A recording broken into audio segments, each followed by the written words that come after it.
Salut à tous, c'est Hassan de ProDelimo, je suis très content de te retrouver dans cette vidéo. Avant toute chose, je t'invite à t'abonner à ma chaîne et à rejoindre la team ProDelimo. Une des premières questions lorsque tu croises un investisseur comme toi, c'est de discuter sur votre patrimoine, le nombre d'appartements, de maisons, de terrains, bref, le nombre de lots qu'il peut obtenir.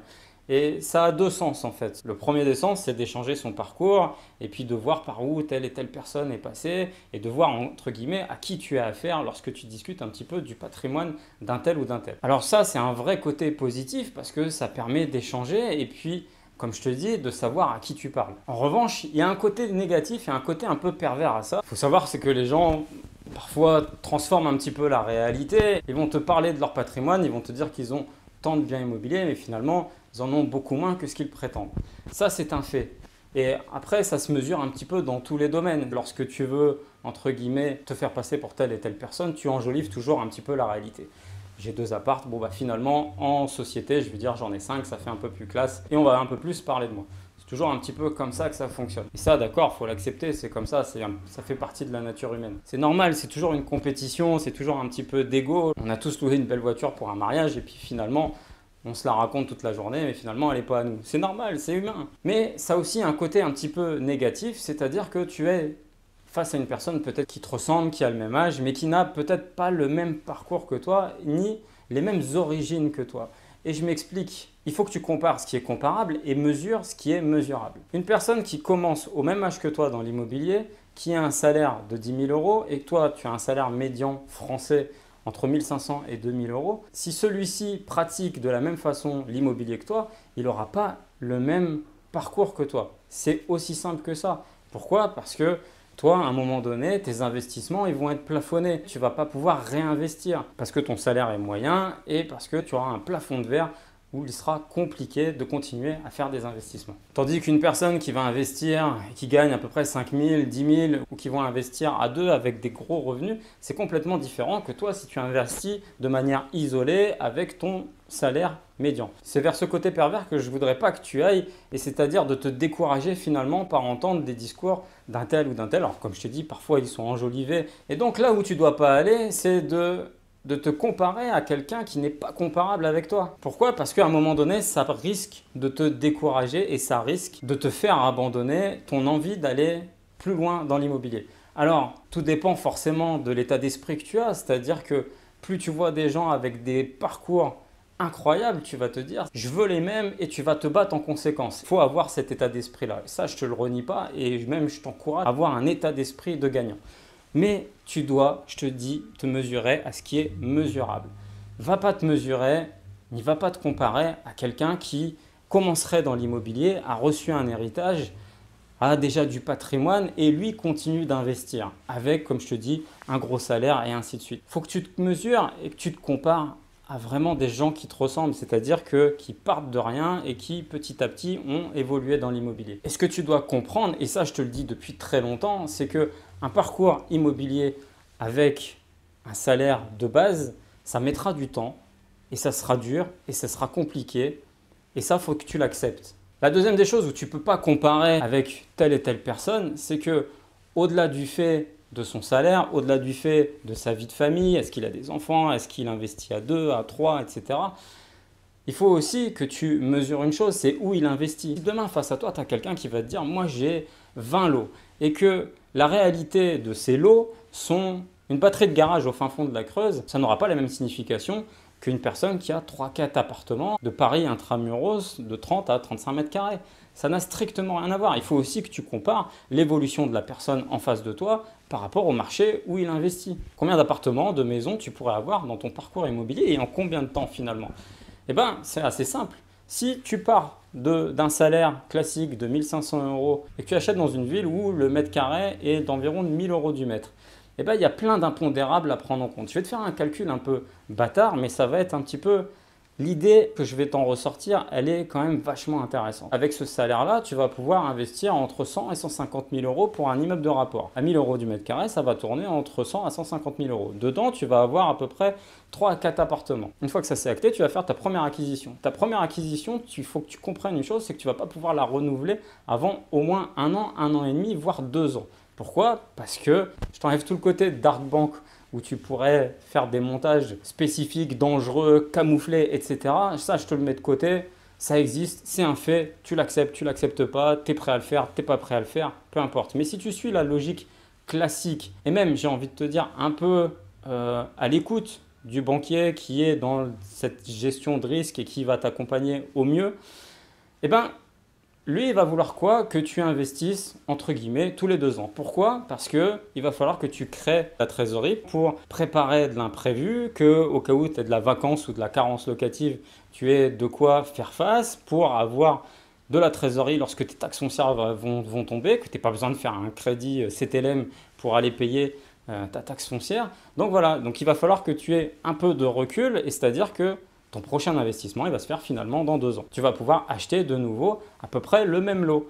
Donc si on fait un parcours classique, eh ben, sur 10 ans, ça fait à peu près une quinzaine d'appartements. Et c'est beau, finalement, c'est beau. Pourquoi? Parce que tu auras acheté sereinement, tu auras acheté correctement, tu auras acheté en faisant attention aux moindres choses. Alors oui, tu peux aller plus vite. Oui, tu peux prendre des risques insensés comme moi j'ai pu prendre. Oui, tu peux te dévouer à corps perdu dans ton immobilier. Oui, tu peux faire des montages, faire de l'arbitrage, faire des opérations d'achat-revente pour générer des plus-values et te permettre de te désendetter beaucoup plus vite. Mais la moyenne pour commencer à vivre un petit peu de l'immobilier, un petit peu de tes revenus, et je sais que ça forcément, ça ne va pas te faire plaisir. Je te mets tout le côté de la location saisonnière, d'autres stratégies.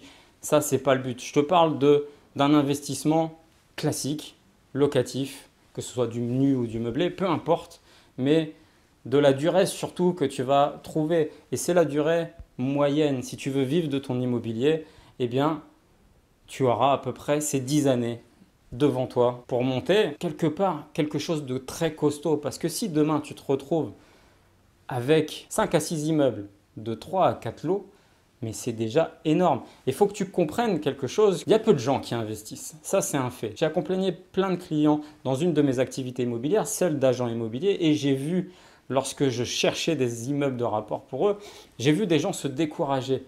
Donc déjà, la première des choses, c'est que je te le répéterai jamais assez, je te le répéterai peut-être dans toutes mes vidéos, fais d'abord un test, vois si ça te plaît. Beaucoup de gens se nourrissent de plein de vidéos, des miennes en tout cas j'espère. Et il y a plein de vidéos sur internet, des très bonnes, où ils vont te dire, voilà, investis, la motivation, etc. etc. Mais vas-y, passe à l'acte, fais les choses. Et peut-être qu'à un moment donné, quand tu seras justement passé à l'acte, que tu auras fait des choses, ben, tu vas fermer toutes les vidéos et ça sera plus ton envie de faire de l'investissement immobilier. Tu peux tout savoir. Sur Internet, tu as tous les conseils possibles et inimaginables, tu as toutes les solutions pour faire de l'immobilier. Mais ça ne remplacera jamais l'expérience et le fait de signer, le fait de bagarrer pour tes biens, le fait d'être en multiples visites, le fait de faire plein de choses dans le dur. La vérité immobilière, elle n'est pas là. Elle n'est pas quand je te parle.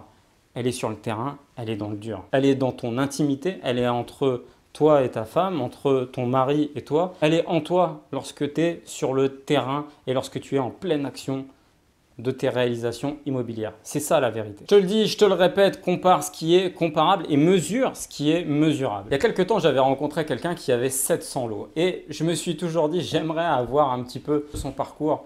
Et ça serait fantastique. Moi, ce qui m'intéresse souvent, c'est comment ils démarrent ces gens-là. Parce que je me dis que c'est possible. Je me dis que rien n'est impossible dans la vie. Tu peux toujours exploser les plafonds de verre, etc. Et tu peux toujours réussir. Là, il n'y a aucun problème là-dessus. Tu peux avoir un parcours chaotique. Tu peux gagner très peu ta vie et investir dans l'immobilier et monter un empire immobilier. Je suis très fier personnellement de ce que j'ai réalisé et de ce que je continue à accomplir. Maintenant, si je peux te donner un conseil, je te l'ai dit dans une vidéo précédente, trouve une activité annexe à l'immobilier qui te permette justement de faire accroître tes investissements. Et moi, c'est vers quoi je tends aujourd'hui, c'est-à-dire que j'ai avancé durement, difficilement dans mes revenus fonciers. Ça a progressé d'année en année, ça a été très difficile. J'ai fait des multiples opérations pour commencer à atteindre mes objectifs. Mais aujourd'hui, j'ai compris qu'il fallait que je me dévolue à une activité annexe commerciale. Alors pour ma part, moi, c'est mon activité de marchand. Alors je te la déconseille fortement parce que vraiment, déjà l'investissement, c'est déjà pas fait pour tout le monde. Mais alors l'activité de marchand, c'est un très beau métier. Mais alors là, au niveau du risque, on est là. Là, tu es au taquet. Et c'est ça que je te conseille finalement, c'est de trouver une activité annexe. J'ai envie de te dire, ouvre un site, vends une formation, fais des ronds et puis tu feras de l'investissement immobilier. Ou n'importe finalement, lance-toi sur Internet, trouve un business, ouvre un restaurant, ouvre un magasin de prêt-à-porter, fais n'importe quoi, mais pour que tu aies des revenus annexes qui te permettent d'envoyer du lourd quand tu fais des investissements immobiliers. Et c'est ça la base. Et même si tu n'achètes qu'un appartement pour ta retraite, tu auras déjà fait plus que l'ensemble des gens. Combien de personnes je rencontre qui n'ont jamais investi? C'est inconcevable d'être propriétaire de plusieurs appartements, voire même d'un appartement où ils vont mettre un locataire en place. Donc si tu as déjà fait, et je pense que tu me suis parce que la communauté Team Pro de l'IMO, c'est vraiment des gens qui sont passés à l'acte et qui sont dans le dur de l'immobilier. Tu sais de quoi je parle et ce que tu as réalisé déjà jusqu'à présent, même si tu as acheté un appart, deux apparts, ou que tu en as 10, 20, 30, 100, 500, c'est fantastique ce que tu as réalisé. Et on peut toujours plus, mais se comparer à ce qui est comparable. Si tu as aimé cette vidéo, je t'invite à la liker, à la partager, à débattre avec moi dans les commentaires. N'hésite pas à t'abonner à ma chaîne. On arrive sur les 7000 abonnés. Fais-moi un kiff, partage à fond cette vidéo, parle-en autour de toi pour qu'on arrive vite aux 10 000 abonnés. À très bientôt pour une prochaine vidéo. Ciao. T'as combien d'appart? À peu près 10 appartements. Waouh, bien. Ouais, moi c'est pareil. À peu près 10 aussi, ouais. Ouais. Non, je voulais pas dire 10, j'en ai 20. Ouais. Ouais, 20. 20 appart. Ah, 20 appart?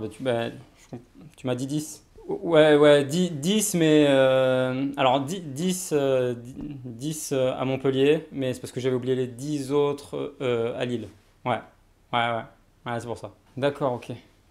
Ah bah c'est bien, félicitations. Ouais, je sais, ouais. Ouais, bah là, je suis en pleine acquisition. Ouais, je suis en pleine acquisition d'un lot de 50 appartements. Hmm. Bon, je sais. Voilà, ok. Bah écoute, bravo.